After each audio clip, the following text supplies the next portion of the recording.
Hello and good evening, dear housekeeping team. Welcome to our first set of training videos in the housekeeping department in the Princess Royal Hospital at Haywards Heath. This video is conducted by myself, Sahbi, your duty manager, and Florin Stoiker, who's filming the video for us in the housekeeping department. In this video is designed to help you understand the risk associated with the hazardous substances used in your workplace and the steps you can take to ensure you keep yourself, your colleagues, patients and members of the public safe and free from harm. In this video we're going to talk about 5 things. What is COSHH and why do you undertake this training? Who is responsible and what are the risks? How can you, colleagues, patients and members of the public be exposed to substances hazardous to health? What are our key responsibilities and what to do so when something goes wrong? So, what is COSHH? COSHH is control of substances hazardous to health. COSHH is a specific set of regulations that requires employers to control substances are hazardous to health. A hazardous substance is one of which is able to cause harm, illness or damage to health. It can be any material or artificial material which is solid, liquid, gas or vapor and will include microorganisms and biological agents. So what is the objective of this training and what is the objective of COSHH? The objective of COSHH is to prevent or to adequately control exposure to substances hazardous to health, so as to prevent ill health. Using chemicals or other hazardous substances at work can put people's health at risk, causing diseases including asthma, dermatitis or even cancer. The Control of Substances to Health Regulation 2002 require employers to control substances that can harm workers' health. At the University Hospital Sussex Foundation Trust, as your employer, has a legal duty under the Health and Safety at Work Act 1974 to safely manage safety and health risks. So what do you think is the key word in COSHH? The key word is control. Yeah. So we're going to move to the second topic and the subject. Who is responsible and what are the risks?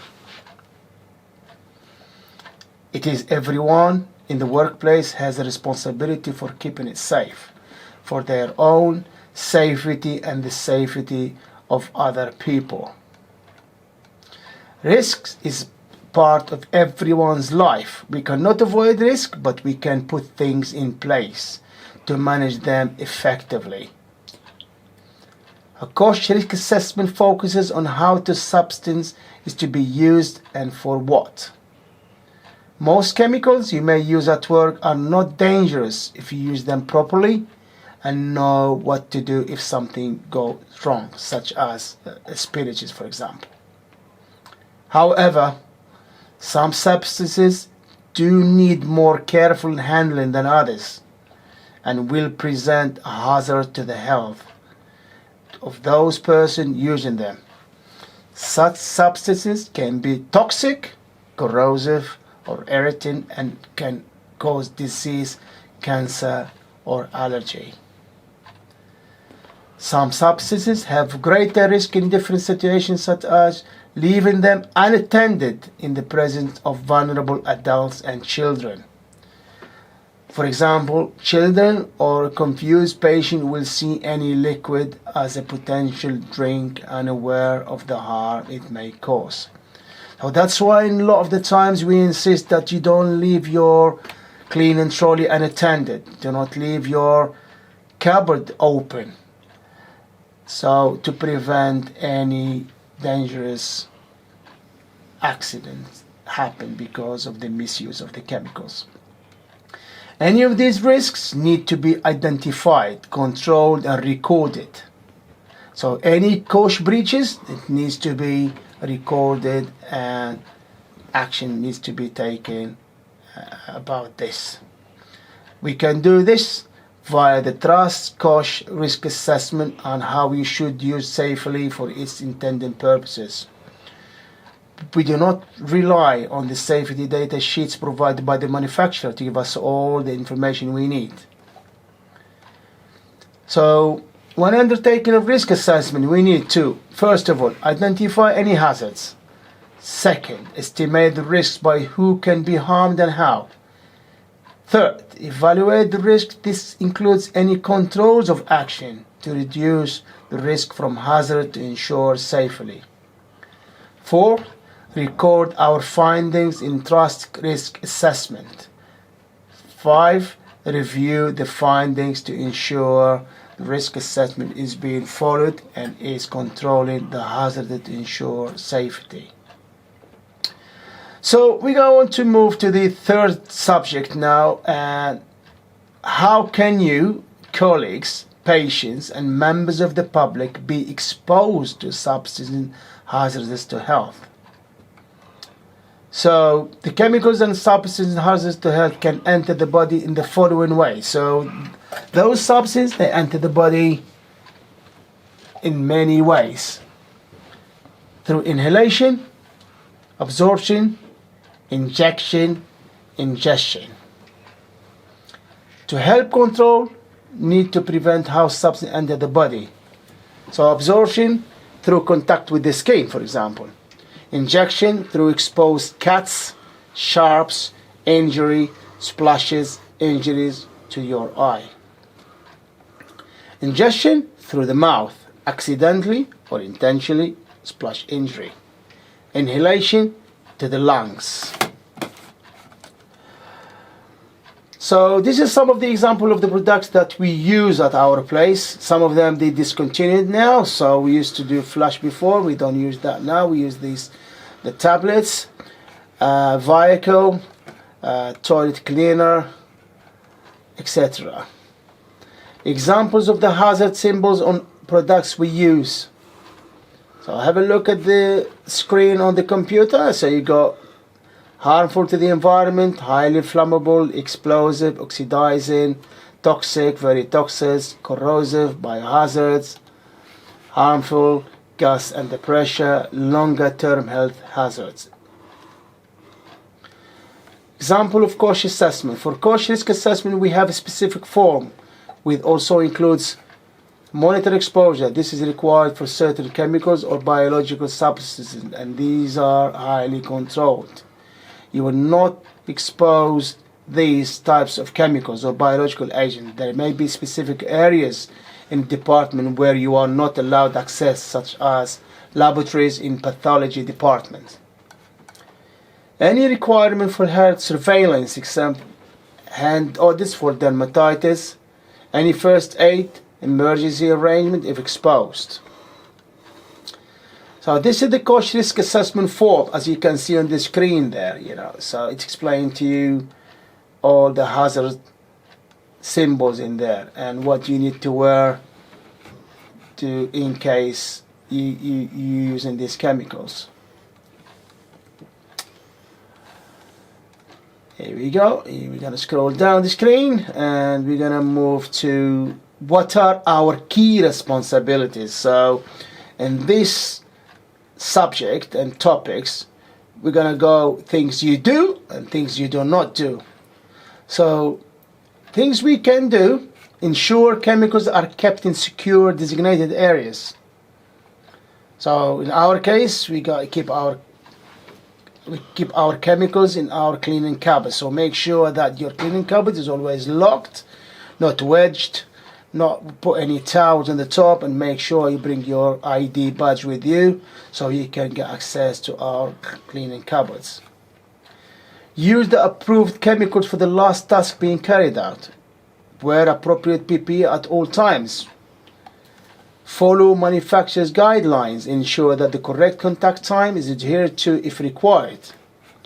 You got to inform your ADM or DM if any accidents or spillages involving chemicals and report via the DATEX system. Thoroughly wash hands after using chemicals. If possible, ensure work areas are well ventilated when using chemicals. Thoroughly wash hand buckets and sweep boxes after use and allow to air dry. You got to report any faulty leaking containers and packages. And you've got to follow emergency and first aid procedures in the event of accident. We are going to move to things which you not must do. Mix chemicals and under circumstances. So no under circumstances, you can't mix any chemicals. You can decant chemicals. There is no requirements for any of the chemicals that we use to be decanted. No cups, jugs or containers, cups should be used to decant fluid. Leave chemicals unattended and remove to a secure storage when not in use. Leaving cleaning cupboard doors open or cleaning cupboards across both sides have access code. Or security pad access. Use chemical unless you are trained and competent to do so. So if you're not sure about any chemicals, don't use it. So ask your line manager to explain to you how we are going to use it. Never deviate from the manufacturer instructions. So try to stick as much as you can, and you must stick to the manufacturer instructions. Use for other than its intended purposes. So you can't use different chemicals for different tasks. So you got to use the chemicals on the task it requires. Use any other chemicals than those approved by University Hospital Sussex Foundation Trust. Do not store any more containers that you need and inform your ADM of any overstock which is delivered. You do not bring to site any chemicals from home. So the Health and Safety at Work Act in 1974 identified the following responsibilities for both employee and employer. So the duties of employees is to take reasonable care of the health and safety of themselves and other persons who may be affected by their acts or omissions at work. You need to cooperate with the employer to enable the organization to comply with their duties. To not interfere with any provided in the interest of health, safety, or the welfare. So what is the duty of the employers? So the employer must provide and maintain safe equipment and safe system of work, safe working environment and welfare arrangement, safe workplace and means of access to and exit from it, information, instruction and training, safety when using, handling, storing and transporting articles and substances.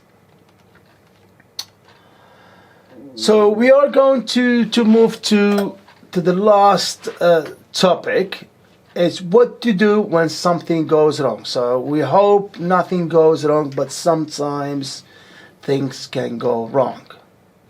So the first thing you got to do is to tell the site manager or ring 2222 for emergency assistance.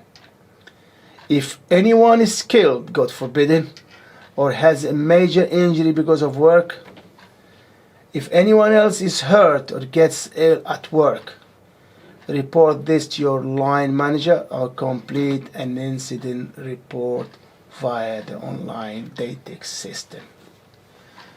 The Trust uses an online system for the reporting of clinical, health and safety and security incidents, DATEX.